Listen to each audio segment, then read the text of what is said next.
el mediastino anterior, que es la parte más pequeña, que se localiza entre lo que es el pericardio fibroso y el esternón. El mediastino medio, que es la parte, digamos, más importante porque en esta porción se ubica lo que es el corazón, y está ubicado entre el pericardio y la porción anterior de la bifurcación traqueal. Y por la parte más posterior está justamente el mediastino posterior, que es detrás de estas estructuras del pericardio fibrótico, en relación con los cuerpos vertebrales en la zona posterior. Entonces, esta es la imagen clásica, lo que es mediastino superior, el mediastino inferior, que se subdivide en tres porciones, en tres compartimentos importantes. Recuerden, el más importante por las estructuras que las contiene es el mediastino medio. En el mediastino superior podemos encontrar todas estas diferentes estructuras anatómicas, desde órganos como el timo, situaciones vasculares o también nerviosas, por supuesto lo que es la tráquea y el esófago, y algunas estructuras musculares prevertebrales. En el mediastino anterior, importante en el niño, en la edad pediátrica, lo que es el timo, grasas, vasos, nódulos linfáticos, que pueden ser origen de patologías linfoides. El mediastino medio, como hemos dicho, el pericardio fibroso, corazón y grandes vasos.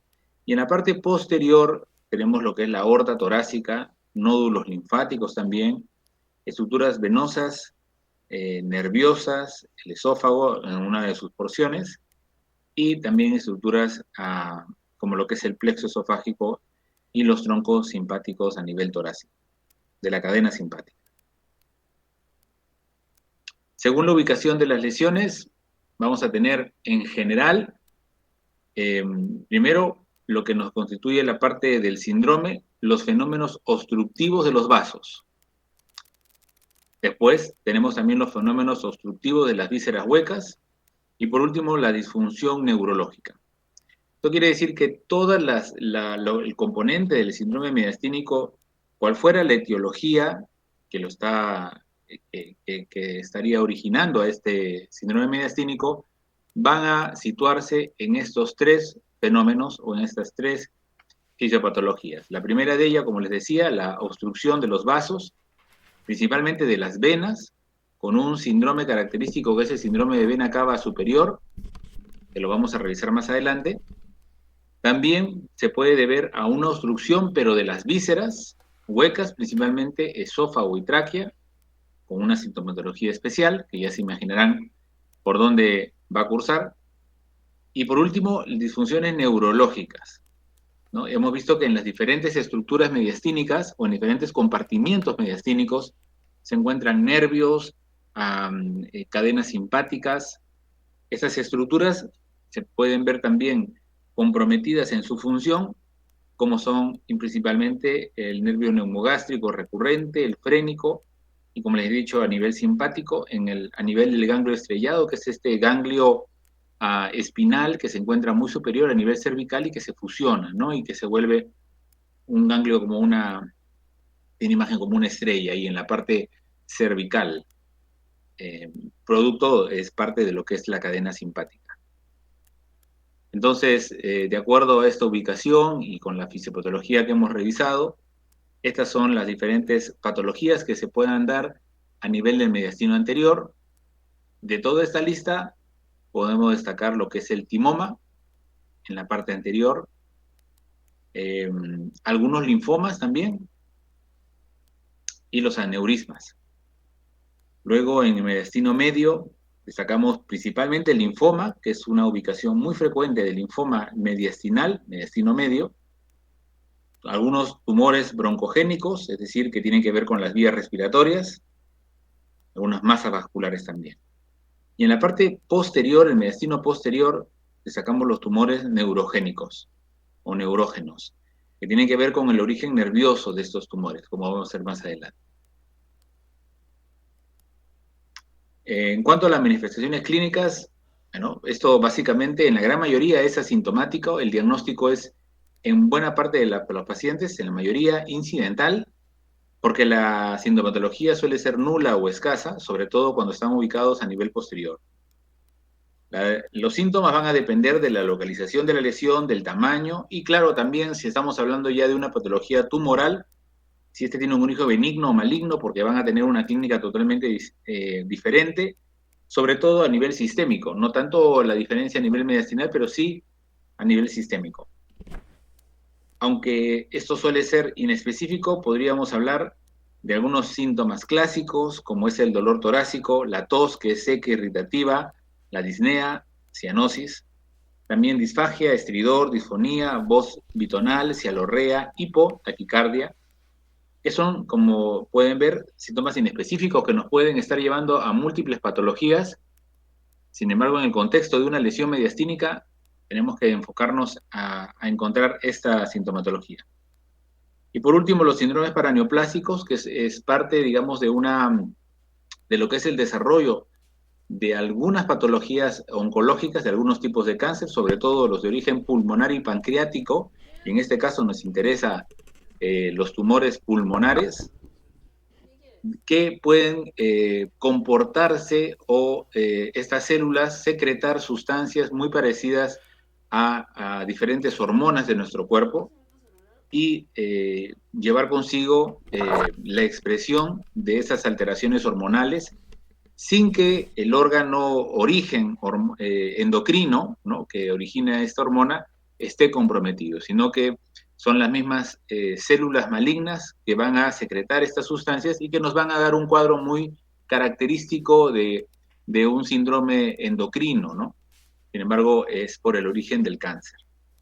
Entonces, esto es un síndrome paraneoplásico que se desarrolla a partir, en este caso, de los tumores pulmonares, que son los más frecuentes, junto con los pancreáticos, los cánceres de páncreas y el cáncer de pulmón, pero que hay que tener en cuenta por las manifestaciones diversas que puede tener.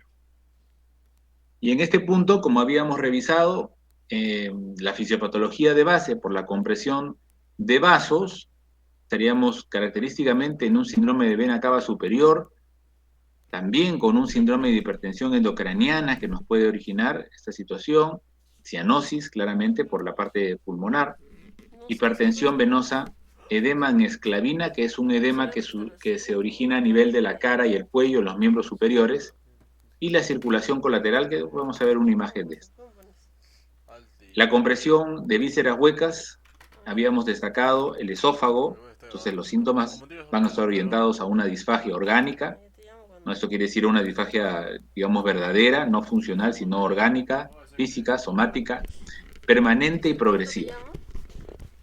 Cuando se comprime lo que es la tráquea, bueno, va a llevar a la disnea, estridor, un estridor fijo que no se moviliza con la tos. Y cuando hay compresión de nervios, bueno, dependerá de qué nervio está afectado para la diferente sintomatología. Acá podemos destacar lo que es, y van a ser también motivo de su revisión personal, lo que es el síndrome de Claude-Bernard-Horner, que tiene que ver un poco con lo que es la compresión de los nervios simpáticos.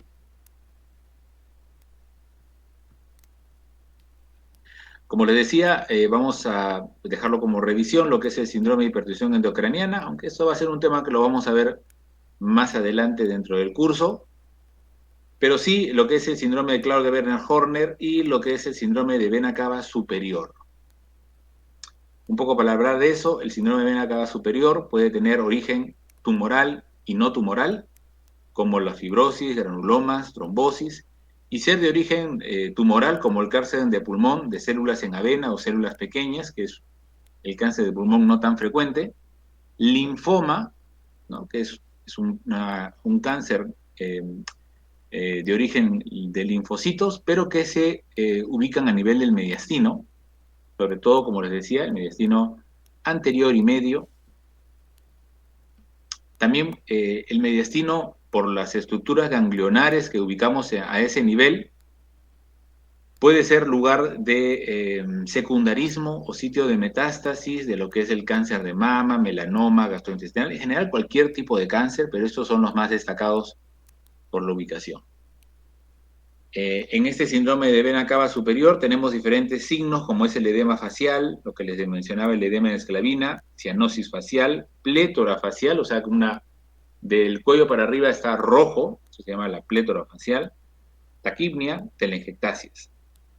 En cuanto a los síntomas, disnea, que es lo más frecuente, también puede haber una sensación de embotonamiento craneal, o sea, que se siente que está comprimido toda la parte del cuello hacia arriba. Claramente tos, bueno, la cefalea y un dolor torácico que empeora al inclinarse hacia adelante. Acá vemos en la imagen la yugular externa ingurgitada, fija sin latidos, circulación colateral a nivel de tórax anterior. Y esta es una imagen de un edema facial a predominio periorbitario.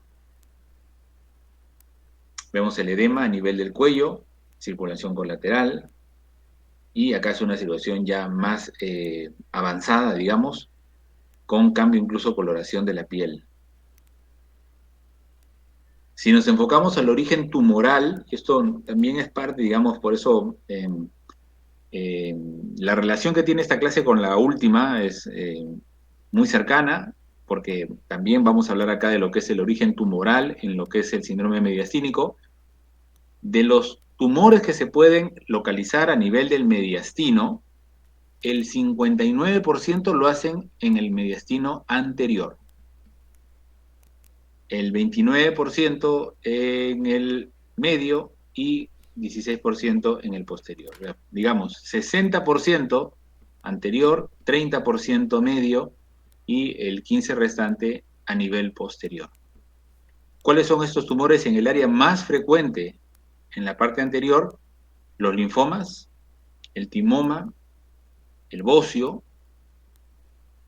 que es por la glándula tiroides. También pueden haber tumores carcinoides, bueno, otros orígenes. Interesante que lo aprendan, que a nivel anterior pueden haber linfomas, timomas y linfadenopatías metastásicas, que vienen de otros sitios, ¿no? O sea, es decir, son las adenopatías que están en el mediastino, pero que las células tumorales de un cáncer a distancia han migrado, básicamente por vía linfática, hacia los ganglios del mediastino y que estos luego van a no solamente aumentar de tamaño, sino también van a variar su conformación anatómica. A nivel del mediastino medio, que involucra el 30% de todos los orígenes tumorales, también destacamos a los linfomas y a las linfadenopatías metastásicas.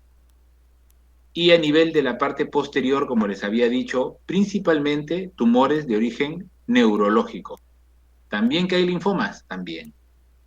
Pero si tenemos que destacar y acordarse, origen neurológico en la parte del mediastino posterior, que como ven, no es la ubicación más frecuente de tumores, pero se pueden dar. Por último, ¿qué exámenes haremos?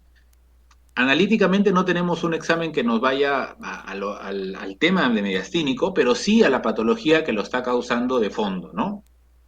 La radiología torácica, que es un método de imagen básico, nos puede alertar sobre este síndrome, nos puede orientar sobre ya poder luego usar lo que es la tomografía, la resonancia, o un PET-CT, digamos que ya sería una prueba de mayor tecnología y también con indicaciones muy precisas a nivel de lo que es la patología del cáncer. La ecocardiografía para evaluar básicamente lo que es las estructuras cardíacas. Y si queremos llegar a una prueba diagnóstica, si no tenemos otra fuente donde poder biopsiar, tenemos técnicas invasivas como la punción transtorácica o transbronquial, o bien ya una técnica quirúrgica que nos permite el ingreso hacia la zona mediastinal, que es la mediastinoscopía, para la obtención de muestras o bien para la resección de las lesiones. Esta es una imagen radiológica de una masa mediastínica que es el timo. Básicamente no se nos puede pasar el ensanchamiento mediastínico que nos puede orientar a una patología.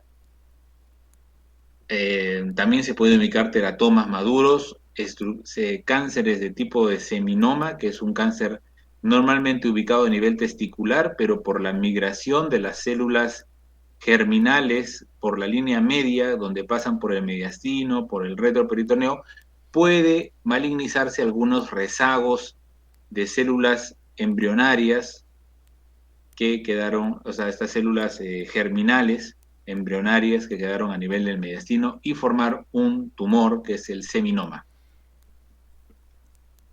Luego, como ya les había comentado, las estructuras tumorales que suceden a nivel posterior del mediastino posterior son básicamente de origen neurológico y en este caso un ganglioneuroma.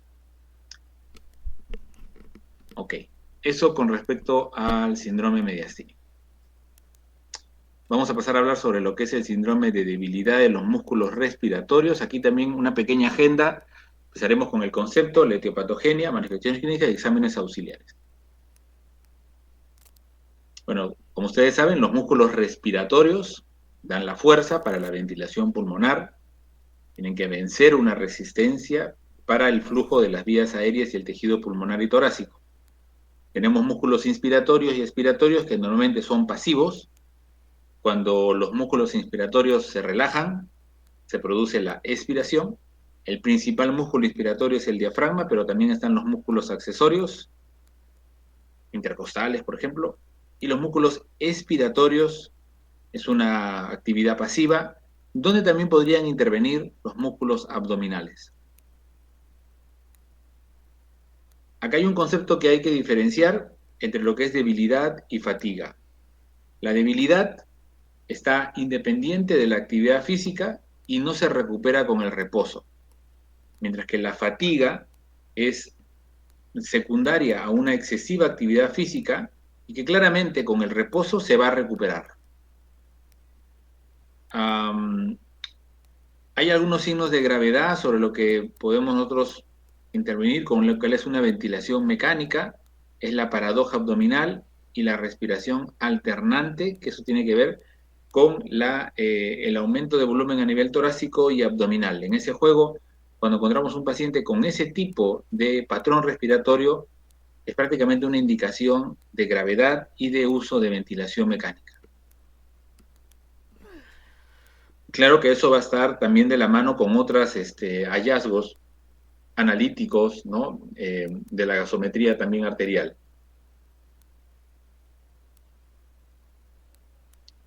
En cuanto a la etiopatogenia, tenemos un origen que puede ser básicamente muscular y nervioso. Sobre eso se va a dar lo que es la patología de la debilidad de los músculos. Y cuando hablamos de nervioso, el origen puede estar a nivel sistema nervioso central, a nivel de raíces medulares, que vendrían a ser las raíces motoras, es decir, las raíces anteriores de la salida del nervio, de los nervios motores, a nivel del nervio periférico ya en su recorrido, o bien a nivel de la unión nervio muscular, que es la placa motora, ¿no?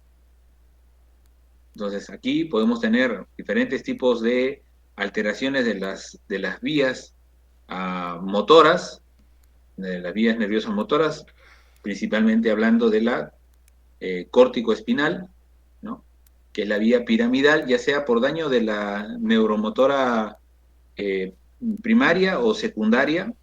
Recuerden ustedes, la neuromotora, la motoneurona primaria desciende a partir de la corteza del área prefrontal, donde está el área motor, también llamada área prerolándica, va a bajar, cruzando lo que es la corona radiada a nivel cerebral, la cápsula interna, va a entrar a lo que es el tronco encefálico y a nivel del bulbo, específicamente en el tercio inferior del bulbo va a haber un decusamiento, es decir, cruza la vía, para luego bajar por el cordón lateral, que es sustancia blanca de la médula, y en el sitio donde va, cuando ya llega a la zona medular, antes de salir por la raíz anterior, que es la raíz motora, va a ingresar al asta anterior, que es sustancia gris de la médula,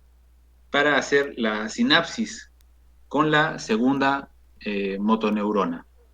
Entonces, esta primera motoneurona que tiene un soma piramidal, que por eso se le llama la vía piramidal, puede haber un daño tanto de un síndrome de la motoneurona primaria, pero también hay un síndrome de la motoneurona secundaria. Eso lo vamos a ver más extenso cuando hagamos nervioso, pero hay toda una clínica distinta dependiendo de cuál motoneurona ha sido afectada. En cuanto a las manifestaciones clínicas, la disnea de esfuerzo, hay que tener también presente que la disnea puede no estar presente, o mejor dicho, en el transcurrir de la enfermedad, podemos no encontrarla cuando ya hay una debilidad extrema o ya ha llegado a ser una parálisis. Al llegar a ser una parálisis ya no existe la disnea de esfuerzo. Es un signo, obviamente, de gravedad.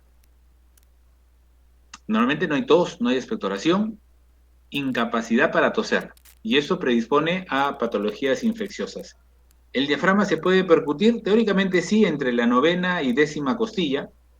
Es difícil la percusión, pero está ubicada a ese nivel.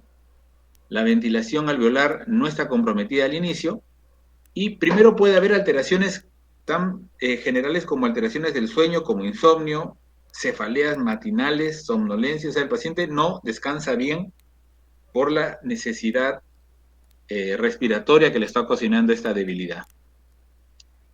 ¿De qué nos podemos valer para el diagnóstico? Básicamente espirometría, ¿no? Que es una prueba para determinar el patrón restrictivo de esta enfermedad, porque no es un patrón obstructivo, sino básicamente restrictivo.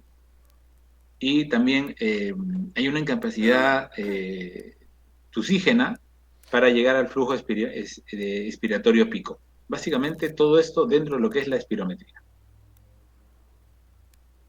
Ok. Para terminar, vamos a hablar sobre los síndromes tumorales respiratorios.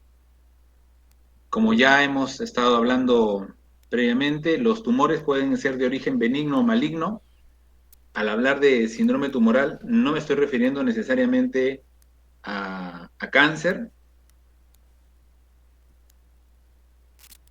sino que pueden ser de origen benigno y maligno. Cada uno de ellos va a tener una característica propia, va a depender del origen tumoral, de las características histopatológicas, moleculares, genéticas, de la localización del sitio primario, si la parte del tórax es primario o es secundario, si es metástasis, la fase de la enfermedad y lo que les he explicado hace un momento, los síndromes paraneoplásicos. Tumores benignos pulmonares, granulomas calcificados que no traen mayor sintomatología ni gravedad del cuadro. Lesiones quísticas que pueden ser quistes simples o infecciosos, como el quiste hidatídico, que se puede ubicar a nivel pulmonar, que es de origen infeccioso. Los quistes pulmonares simples, algunas malformaciones arteriovenosas a nivel pulmonar. Y cuando hablamos de patología maligna como tal, tenemos que referirnos al cáncer de pulmón, básicamente, que se puede dividir en dos grupos: los de cáncer de pulmón de células no pequeñas, que es prácticamente el 80-85% de todos los cánceres de pulmón, y el otro grupo está conformado por el de células pequeñas, que son las de OAT-cell, ¿no? Células en avena, que lamentablemente cuando se diagnostica el 90% es un cuadro diseminado. El cáncer de pulmón de células pequeñas no escapa de ese porcentaje, sin embargo es menor del 50-75%, y podemos tener de origen adenocarcinoma, escamoso, células grandes. Solo para tener una idea, el cáncer de pulmón, si hablamos de incidencia en esta data que es GlobalCan 2018, que es actualmente todavía vigente, es una estadística mundial, nos ofrece que el cáncer de pulmón es el cáncer con mayor casos nuevos a nivel mundial. Si hablamos de sexo masculino, se mantiene esta proporción, siendo el primer lugar el cáncer de pulmón. En las mujeres, claramente, el cáncer de mama es en cuanto a la incidencia, que viene a ser los casos nuevos, y el cáncer de pulmón está ubicado en tercer lugar. Ya hablando a nivel mundial, el cáncer de pulmón en general está con una alta mortalidad, es uno de los cánceres más mortales a nivel mundial. Y si hablamos de nuestra realidad como Perú, en ambos sexos, si hablamos del cáncer de pulmón, está ubicado en el 7º lugar de incidencia, pero con una llamativa mortalidad, ¿no? Es un cáncer muy mortal. Y esto básicamente por la detección tardía. En varones, claramente próstata es el primer lugar en incidencia, pero en el 5º lugar aparece pulmón, y en la mujer está un poquito más abajo. Sin embargo, esta estadística, como sucede a nivel mundial, sube cada vez más el cáncer de pulmón en mujeres. El agente causal demostrado más relacionado es el cigarrillo, con todos los componentes que contiene esta toxina, ¿no? O este veneno. Y el tabaquismo, pues, es el factor evitable que por sí solo, es decir, solamente no fumando, o mejor dicho, el tabaquismo, el fumar, provoca por sí solo 22% de las causas de cáncer a nivel mundial. No solamente a nivel de pulmón, también otras ubicaciones, que ya está demostrada la relación causal. El 70% de los cánceres de pulmón están relacionados a tabaquismo como única causa, y lamentablemente también lo que se conoce como fumador de segunda mano o humo ambiental también se ha visto relacionado con la aparición de cáncer. A pesar de los esfuerzos que se hacen, ¿no?, para poder demostrar los grandes efectos nocivos de este mal hábito, no baja mucho el porcentaje de personas que fuman. En cuanto a las manifestaciones clínicas, la tos como tosedores crónicos, expectoraciones, hemoptisis, dolor torácico, disnea, cuando hay compromiso sobre todo a nivel pleural. Y acá podemos también encontrar dentro de esta patología la expresión de diferentes síndromes como los que ustedes han revisado: el síndrome bronquial, síndrome mediastínico, que lo acabamos de revisar, y el síndrome paraneoplásico. En el examen físico va a estar en relación al compromiso. Si nosotros tenemos una obstrucción bronquial, tendremos la clínica de un síndrome obstructivo bronquial, de un síndrome pleural o de un síndrome mediastínico, dependiendo de la ubicación.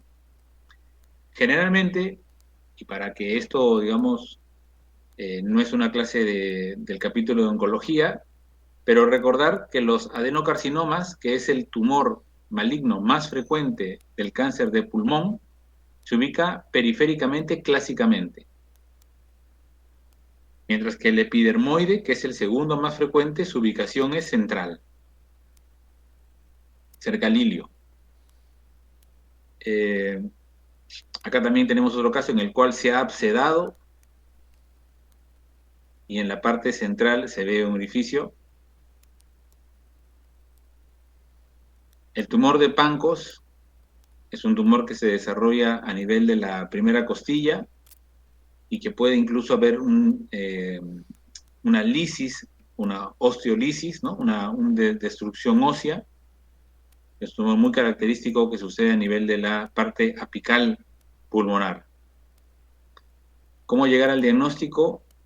Bueno, diferentes pruebas. La citología de esputo es un acercamiento, toracocentesis para el estudio del líquido pleural, la broncofibroscopía para llegar a tener un estudio biópsico de la lesión, y no solamente en la biopsia a nivel pulmonar, sino también biopsia a nivel pleural.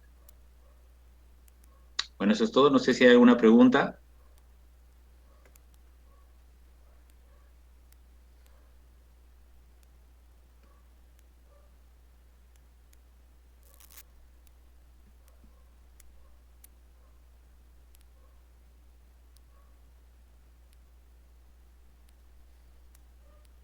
Todo claro, doctor.